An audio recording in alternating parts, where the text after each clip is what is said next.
오늘은 참 복되고 행복한 성탄절입니다. 참 기쁜 날인데요. 우리 이 시간 우리 가정에서 예배하면서 우리 옆에 있는 우리 가족들과 함께 한번 인사를 해볼까요? 메리 크리스마스. 정말 이 성탄절은 우리에게 참 즐겁고 참 행복한 날입니다.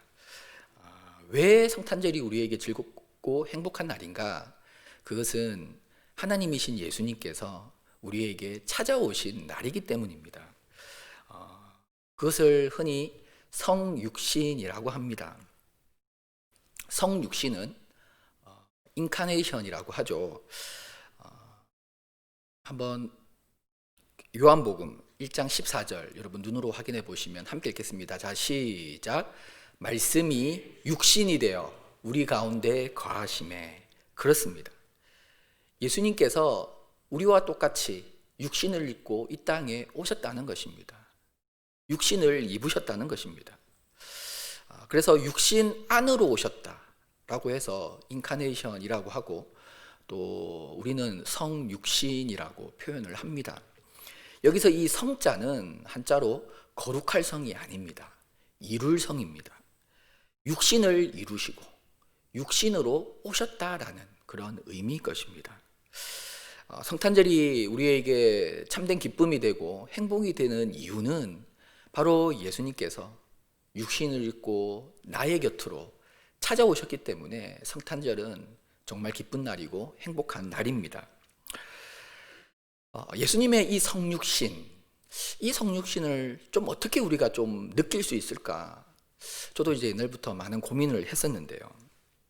그러면서 예전에 제가 경험한 사건이 하나 생각났습니다. 그게 뭐냐면 제가 고등학생 시절에 느꼈던 점인데요. 저는 이제 부산에 있는 배정고등학교를 나왔습니다. 1990년도에 입학을 했었는데요.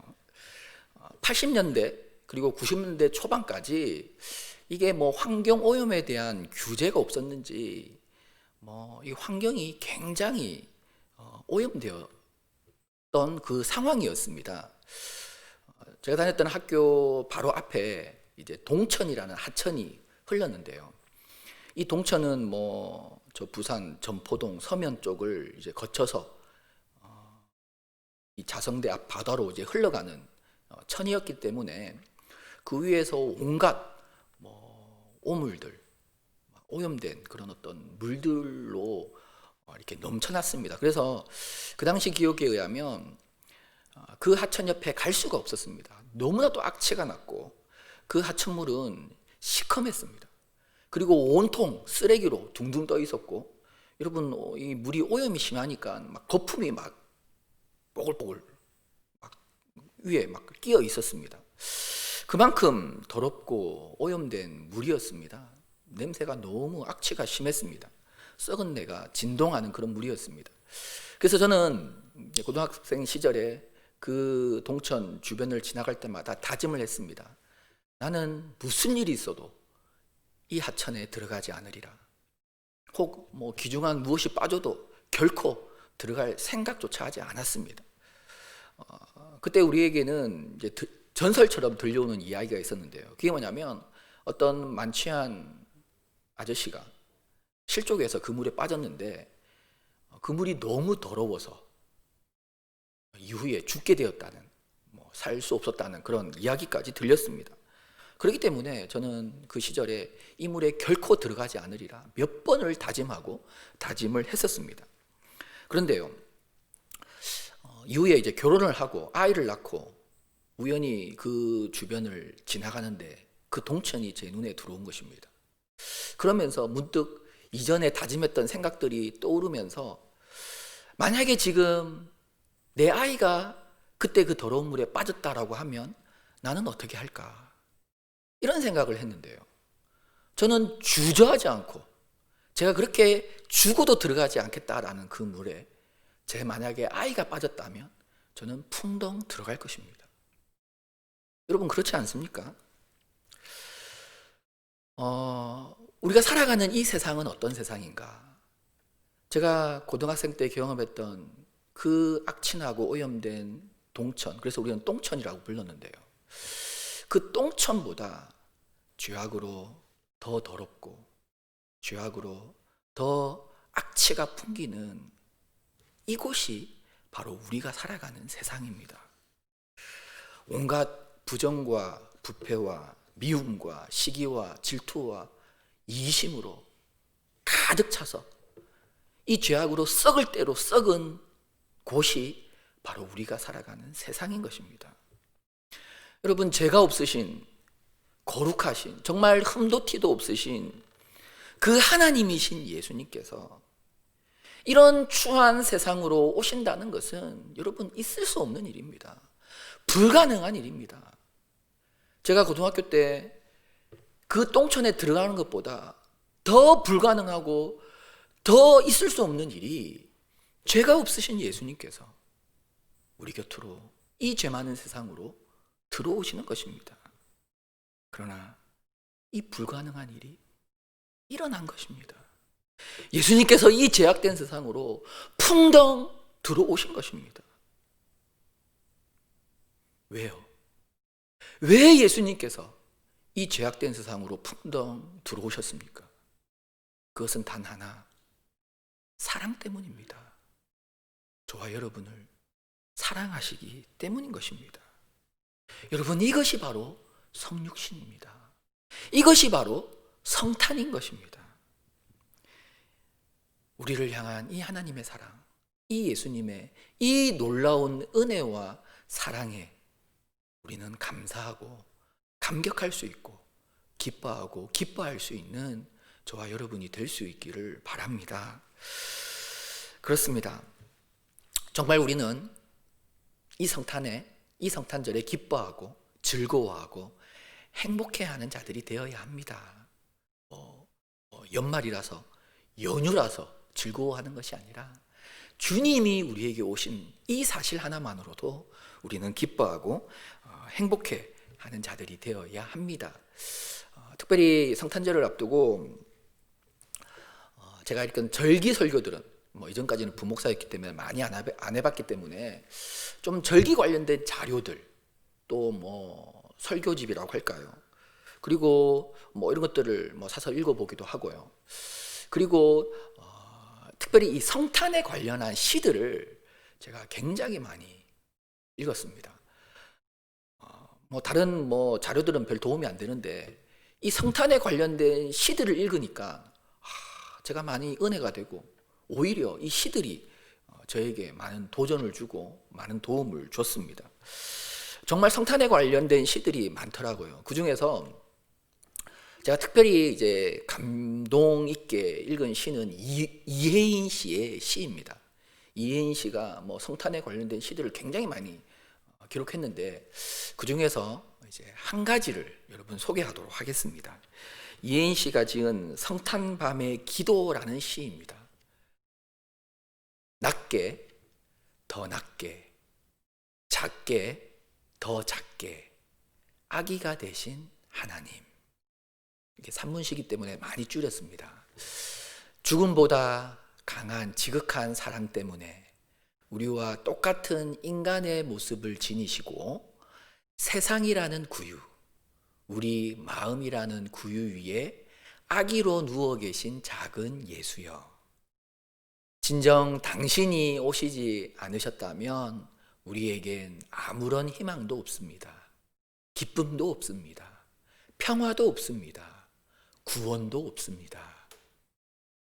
티 없이 맑고 천진한 당신이 누우시기엔 너무도 어둡고 혼탁한 세상이오나 어서 오십시오. 죄 없는 당신이 누우시기엔 너무도 죄 많은 우리 마음이오나 어서 오십시오.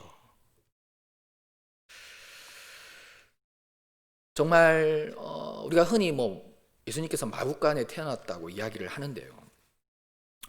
그만큼 초라한 우리의 삶의 자리지만 예수님 어서 오십시오라고 우리는 외칠 수 있습니다.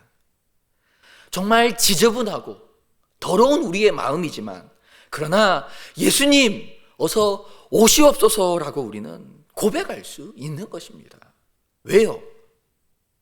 왜 우리가 이런 고백과 이런 요청과 이런 간구를 할 수 있는 것입니까? 그것은 초라하고 더럽고 지저분한 우리지만, 그러나 예수님은 그런 우리조차도 능히 사랑하실 수 있다는 것입니다. 그런 우리에게조차도 능히 그 크신 사랑과 은혜를 베풀어 주시는 분이시라는 것입니다. 정말 다시 한번 이 성탄절을 맞이하면서 우리의 마음과 우리의 삶의 자리에 예수님 어서 오십시오라고 고백할 수 있는 저와 여러분이 될 수 있기를 바랍니다. 그 예수님은 우리를 사랑하기에 아무리 우리가 더러워도, 아무리 우리가 죄악 가운데 살았어도 우리를 사랑하시기에 능히 오시고도 남는다는 것입니다. 나에게 오시는 그 예수님을 깊이 경험하고 체험하는 이 성탄절이 될 수 있기를 축복합니다. 여러분, 오늘 말씀의 제목을 한번 볼까요? 예, 저 위에 상단에 나오네요. 동방박사보다 더 나은 사람. 정말 우리 모든 성도는 동방박사보다 더 나은 사람임을 저는 확신합니다. 자, 우리 모두는 동방박사보다 더 나은 사람인데요. 그렇다면 우리가 왜 동방박사보다 더 나은 사람이 되는가? 이를 살피기 위해서 우리는 동방박사에 대해서 먼저 알아야 합니다. 본문에 등장하는 이 동방박사들, 이 동방박사들은 누구인가? 이 사람들은 도대체 어디서 나타났는가? 이 사람들은 어떻게 이렇게 메시아의 탄생을 알고 와서 예물을 드리며 경배할 수 있었는가? 여러분, 궁금하지 않습니까? 일단 성경이 확실하게 우리에게 동방박사에 대해서 가르쳐주는 바를 살펴보면, 먼저 이 동방박사는 모두 남자입니다. 여자는 단 한 사람도 없습니다. 그리고 우리가 흔히 세 명, 예물이 3개였기 때문에 3명이라고 이야기를 하는데, 성경은 동방박사들이 몇 명인지는 말하고 있지 않습니다. 그냥 남성 복수형을 쓰고 있기 때문에 남자들로 여러 명이 왔다는 것만 우리가 확실하게 알 수 있습니다. 자, 그렇다면 동방은 어디인가?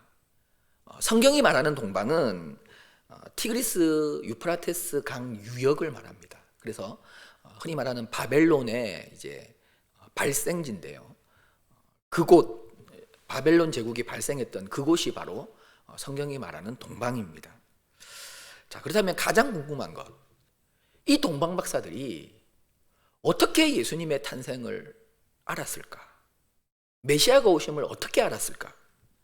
그것은 약 500년 전으로 거슬러 올라가야 합니다. 당시 이스라엘은 500년 전에 70년 동안 바벨론의 포로로 붙잡혀 있었습니다. 자, 그때 이스라엘은 바벨론의 영향을 받게 되는데요. 그런데 아무리 이스라엘이 바벨론에 점령이 되었다고 해도 이게 한쪽에서만 영향을 줄 수는 없습니다. 마치 우리나라 고려 시대에 몽고가 우리나라에 침략했지 않습니까? 그때 우리나라는 몽고의 영향을 받았습니다. 몽고의 풍습 이런 것들의 영향을 받아서 결혼할 때 쪽두리 쓰고 연지곤지 찍는 것, 이거는 다 몽고에서 내려온 풍습이고 영향입니다. 그래서 이것을 이제 몽고풍이라고 부르죠. 그리고 음식도 우리가 좋아하는 설렁탕, 만두, 세상 사람들이 좋아하는 소주, 이런 모든 것들이 다 이제 몽고풍입니다. 다 몽고의 영향으로 우리 안에 이제 정착한 것입니다. 자, 그러나 그런 시대에도 우리나라의 어떤 문화가 역으로 몽고에도 영향을 주었습니다. 그것을 고려양이라고 우리가 학창시절에 배우지 않았습니까? 예를 들면 한복, 두루마기 이런 것들이 그 시대에 다 우리가 영향을 준 거거든요. 지금 중국이 자기들 거라고 막 우기는데, 아무튼 그뿐만 아니라 칠기 문화라든지 청자 악기 이런 것들이 그 이제 몽고 침략 때 역으로 우리가 그들에게 영향을 준 것입니다. 마찬가지로 이스라엘이 바벨론의 포로가 되었지만, 그래서 바벨론으로부터 많은 영향을 받았지만, 한편으로는 이스라엘이 또 바벨론에게 영향을 준 것도 많습니다. 그 중심에는 하나님의 사람 다니엘이 있습니다. 다니엘은 그 당시 바벨론의 지성 세계에 막강한 영향력을 끼쳤습니다. 다니엘의 종말론과 메시아 사상, 다니엘서에 보면 다 나오지 않습니까? 뭐 뜨인 돌 사상, 뭐 이런 것들에 대해서 성경은 기록하지 않지만, 이 다니엘이 받은 환상과 또 메시아 시대의 도래에 대해서 다니엘은 바벨론에 있으면서 이 바벨론 지성 세계에 가르치고 또 많은 영향을 끼쳤던 것입니다. 오늘 본문에 등장하는 이 박사들, 이 박사, 이제 매기라는 단어인데요. 이 단어가 원래 페르시아의 제사장 계급을 칭하는 표현이었습니다. 그러나 이제 거기에만 머물지 않고 이 표현은 의미가 확대되어 이제 마술사 그리고 점성술사까지 다 포함하는 단어였습니다. 특별히 점성술사는 이제 하늘의 별, 하늘을 관측하는 사람들인데요. 이 사람들은 그 당시 그것이 바로 과학이었습니다. 오늘날로 치면 점성술사는 과학자들이었습니다. 그래서 그 당시 이 박사들은 지성인들이라고 할 수 있었습니다. 다니엘이 바로 그런 사람들에게 지대한 영향을 끼쳤고, 그런 다니엘의 가르침과 또 그런 영향 아래서 이들은 별을 연구하며 메시아의 도래, 다니엘이 그토록 가르쳤던 또 강조했던 그 메시아의 도래를 기다리면서 그렇게 연구하며 대를 이어서 기다렸던 사람들입니다. 자, 그렇다면 이 동방 박사들은 오래전부터 다니엘이 예언한 그 메시아를 기다리며 또 이 천문을 통해서 그것을 발견하려고 애썼던 사람들인데요. 그들은 그곳에서 드디어 특별한 한 별을 발견했습니다. 아마 하나님의 역사가 있었을 것입니다. 이 별이 메시아의 탄생을 알리는 것으로 알고 그들은 당장 예루살렘으로 달려왔습니다. 여러분 2절을 보십시오. 유대인의 왕으로 나신 이가 어디 계시냐? 우리가 동방에서 그의 별을 보고 그에게 경배하러 왔노라 하니. 여러분, 이들이 발견한 그 별을 보니 이것은 500년 전에 예언했던 그 예언대로 메시아의 탄생을 알리는 별임을 이들은 확신하고 예루살렘으로 달려온 것입니다. 그리고 궁에 와서 유대인의 왕으로 나신 이가 어디 있느냐라고 물어보고 있습니다. 이 말을 듣고 헤롯 대왕과 온 예루살렘이 소동이 일어났습니다. 3절에 헤롯 왕과 온 예루살렘이 듣고 소동한지라. 헤롯 대왕은 자신이 왕인데 어떻게 해서 이 왕위를 얻었는데 유대인의 왕이 났다니.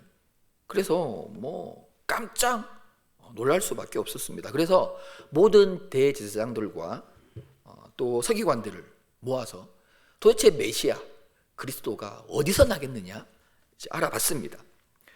그 장소는 베들레헴이었습니다.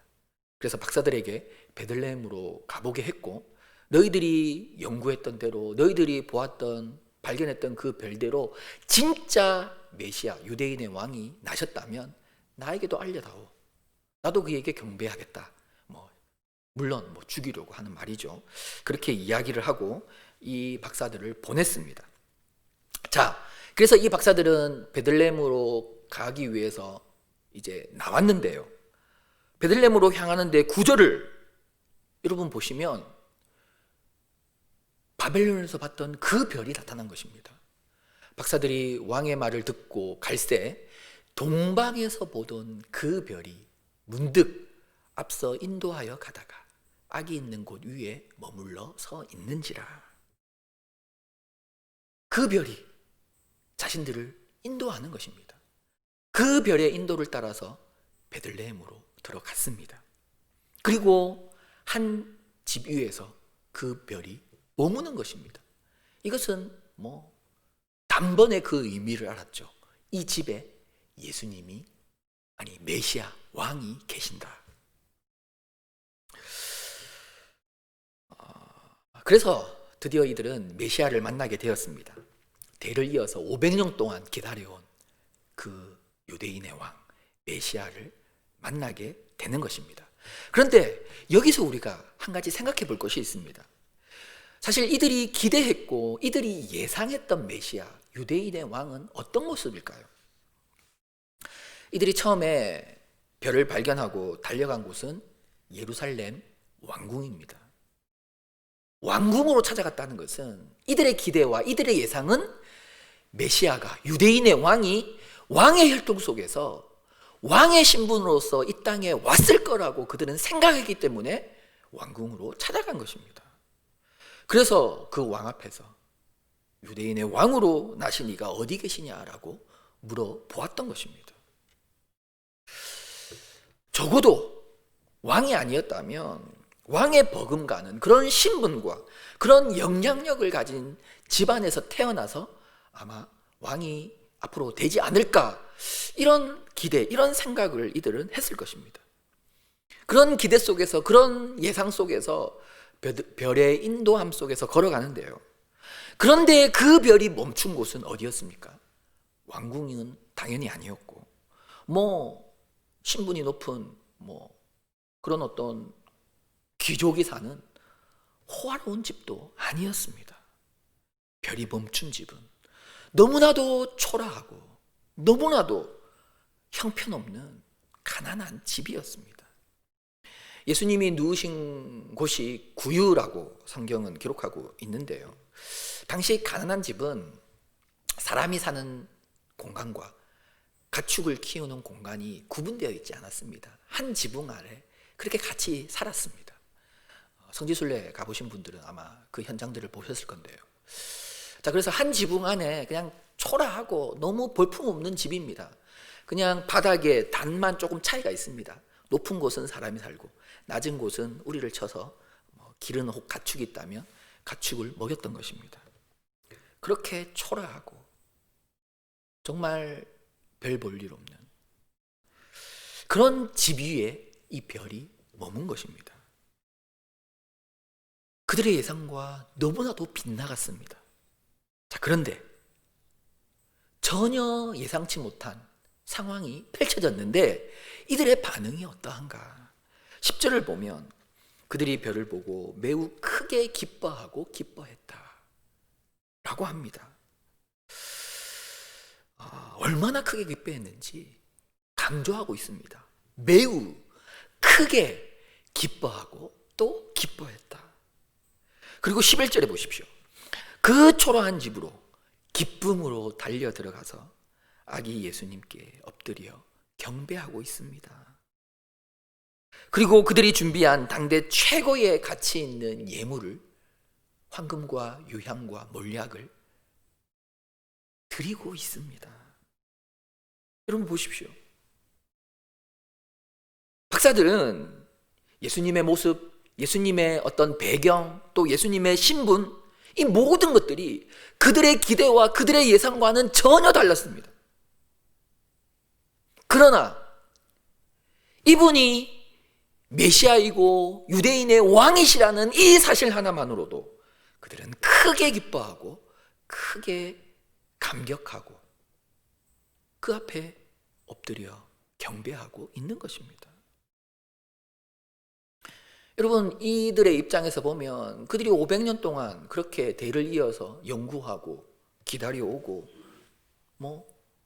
또 준비해 왔는데, 그리고 이렇게 힘들게 찾아왔는데, 그리고 이 누추한 곳에 들어왔는데 보십시오. 악이지 않습니까? 여러분, 이 아기 예수님이 이들에게 해줄 수 있는 것이 무엇이 있겠습니까? 이들에게 놀라운 어떤 교훈을 하실 수 있었겠습니까? 아니면 이들이 알지 못하는 놀라운 지혜를 가르쳐 주실 수 있었겠습니까?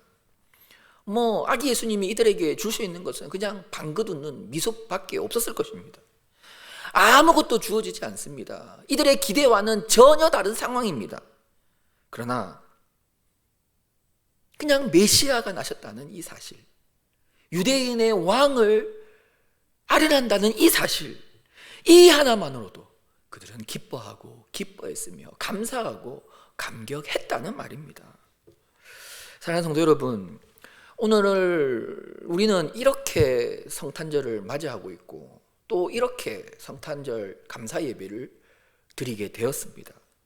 솔직히 우리의 기대와는 너무나도 차이가 납니다. 저 자신부터 솔직히 이렇게 성탄 감사 예배를 드릴 것이라고는 저는 예상도 하지 못했습니다. 그뿐만 아니라 코로나 사태가 장기화되면서 우리의 일상과 생업에도 많은 어려움들이 있습니다. 정말 올 한 해는 우리의 기대와 예상과는 정말 다른 그런 상황들이 우리 앞에 펼쳐지고 있습니다.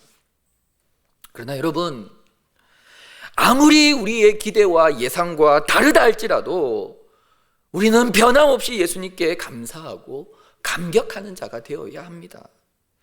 예수님 그분 한 분만으로 우리는 기뻐하고 크게 기뻐하는 자들이 되어야 한다는 것입니다. 홍나의 상태가 힘들고 어렵고 괴롭고 고통스럽다고 할지라도 이 코로나 사태로 인하여 우리의 삶이 많은 역경을 맞이한다 하더라도 우리는 예수님 한 분만으로 감사하고 감격하고 기뻐하고 매우 크게 또 기뻐할 수 있는 우리의 모습이 되어야 한다는 것입니다. 오늘 본문의 동방박사들은 바로 그런 모습을 보여주고 있습니다. 우리 또한 이들처럼 우리의 예상과는 다른 상황들이 펼쳐지고 우리의 삶에 찾아온다 하더라도 예수님이 나의 왕이 되신다는 이 사실 하나만으로도, 예수님이 나의 구원자가 되신다는 이 사실 하나만으로도 우리는 감사하고 감격하고 오늘 기뻐하고 기뻐하며 행복해할 수 있는 자들이 되어야 하는 것입니다. 정말 이 하루 주님으로 인하여 기뻐하고 감사하고 감격할 수 있는 저와 여러분이 될 수 있기를 축복합니다. 여러분, 오늘 설교 제목을 다시 한번 확인해 보시면 동방박사보다 나은 사람. 만약에 우리가 이렇게 예상치 못한 상황들 속에서 기뻐하고 감사하는 걸로만 멈춘다면 우리는 동방박사와 같은 사람들이 되지 동방박사보다 더 나은 사람은 될 수 없을 것입니다. 자, 그렇다면 우리가 동방박사보다 더 나은 사람이 될 수 있는 이유가 어디에 있는가? 오늘 본문을 다시 한번 보면 12절을 여러분 확인해 보십시오. 12절 함께 읽겠습니다. 자, 시작. 그들은 꿈에 헤롯에게로 돌아가지 말라 지시함을 받아 다른 길로 고국에 돌아가니라. 여기에 보면 이들이 고국에 돌아갔다라는 표현이 있습니다. 물론 돌아갔겠죠. 그러나 좀 더 우리가 영적인 측면에서 이 부분을 좀 묵상해 보면 저는 이 돌아갔다라는 표현을 묵상해 볼 때 물론 이들이 예수님 앞에 나와서는 온 마음과 정성을 다하여 예수님께 경배를 했습니다. 그 경배를 부인할 수 없습니다. 이들이 마음 다하여 예수님께 귀한 예물을 드렸습니다. 그것까지 우리는 폄하할 수 없습니다. 그러나 그들은 다시 고국으로 돌아가 버렸습니다. 그렇다면 이들이 돌아간 고국은 어디입니까? 수많은 이방신들과 우상으로 가득한 곳입니다. 그곳에서 그들은 또 다른 신들을 섬겼고 또 다른 우상 앞에 절하며 예물을 드렸던 것입니다. 물론 이들이 예수님께 아름다운 경배를 드렸습니다. 그러나 이들은 예수님만 경배하는 자들이 아니었습니다. 예수님만 예배하는 자들이 아니었습니다. 예수님으로 인하여만 기뻐하고 즐거워하고 감격하는 자들이 아니었다는 것입니다. 여기에 우리가 동방박사들보다 더 나은 점이 있는 것입니다. 여기에 동방박사들과는 비교할 수 없는 우리의 존귀함, 우리의 특별함이 있는 것입니다. 우리는 예수님 앞에서만 기뻐하고 감격하고 감동하고 감사하는 존재들입니다. 여러분, 그리고 우리는 우리의 삶의 자리로 돌아가서도 변함없이 예수님으로 인하여 기뻐하고 감사하고 감격하는 사람들입니다. 우리가 돌아가는 우리의 삶의 자리, 가정, 직장, 우리가 속한 그 삶의 정황 속에서도 우리는 변함없이 예수님만 바라보고 예수님만 경배하고 예수님만 섬길 수 있는 존재라는 것입니다. 사랑하는 성도 여러분, 우리는 삶 속에서 예수님을 예배해야 합니다. 우리가 돌아가는 자리에서도, 그 삶의 자리에서도 변함없이 하나님만 경배하는 자들이 되어야 한다는 것입니다. 이것이 진정 성탄을 맞이하고 성탄 속에서 살아가는, 성탄의 기쁨 속에서 살아가는 우리의 모습이 되는 것입니다. 우리가 예배 시간에만 모여서 하나님을 예배하고 하나님께만 우리의 마음을 드리고 돌아가서는 다시 세상의 가치를 붙잡고 살아가고 세상의 유혹에 빠져 살아가고 세상이 추구하는 그런 것들을 우리가 경배하며 살아간다면, 여러분, 우리는 본문의 동방박사들과 다를 바가 없습니다. 흔히 말짱 도루묵이라는 말을 우리가 사용하지 않습니까? 우리 또한 말짱 도루묵이 되어 버리는 것입니다. 우리의 신앙이 이처럼 도루묵이 되어서는 안 됩니다. 예수님 앞에서 그렇게 감사하고 감격하고 그렇게 눈물 흘리고 그렇게 감동했는데 다시 돌아가서는 언제 그랬느냐는 듯이 세상의 가치를 쫓아서 그것이 나의 전부이냐, 그것이 없으면 내가 살아갈 수 없느냐, 그렇게 살아가는, 세상을 숭배하는, 세상의 쾌락을 쫓는 그런 우리의 삶이 되어서는 안 된다는 것입니다.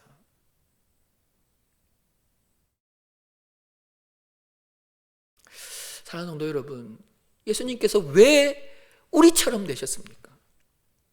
그것은 예수님께서 우리를 예수님처럼 만드시기 위해서 먼저 예수님이 우리처럼 되신 것입니다. 예수님은 하나님 한 분만으로 만족하시는 분이십니다. 하나님만 바라보셨고 하나님 앞에서만 엎드리신 분이십니다. 하나님께만 온 마음과 정성을 드리신 분이십니다.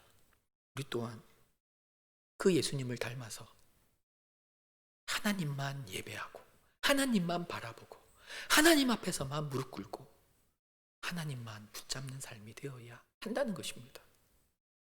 이번 성탄절이 이렇게 우리의 가정에서, 우리의 삶의 자리에서 예배드리게 된 이런 현실, 이 또한 어떤 측면에서는 의미가 있다고 생각합니다.